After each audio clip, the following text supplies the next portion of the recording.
भारतर प्रथम स्वाधीनता संग्राम खोर्धा माटीरू आरंभ होता एक आप समस्ते जानते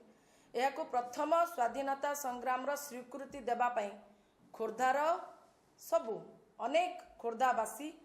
पाखक जाई दाबीपत्र देइथिले ए कथा को पार्लियामेंट रे उठांतु एवं यह प्रथम स्वाधीनता संग्राम मान्यता दि जाऊ। ये अंचल स्वाभिमान कथा, ये अंचल ऐतिह्यर कथा, ये अंचल बुनियाद कथा, किंतु अंचलवासी अंचल बहु ड्रामा करी अलता लगे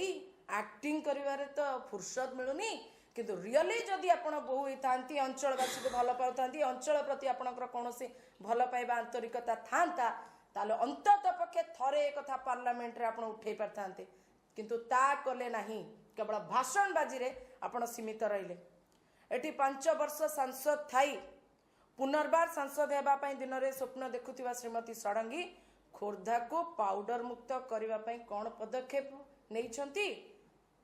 कि पाउडर बेपार रे सामिल अच्छी एक मु पचारनी जनता पचारुंट। स्वाभाविक कथा मन में प्रश्न उठा जदि जड़े सांसद तापर ड्रग्स आ गांजा हो कि ब्राउन सुगार व्यापार को हटेवा योजना करते कौन व्यवस्था कर देखेबे। जदि करना 5 वर्ष ताले लोक मन सन्देह हवा स्वाभाविक कथा जे यही ड्रग्स रे अपराजिता षडंगी हाथ नहीं तो स्वाभाविक कथा ए जनता मन में प्रश्न उठुची।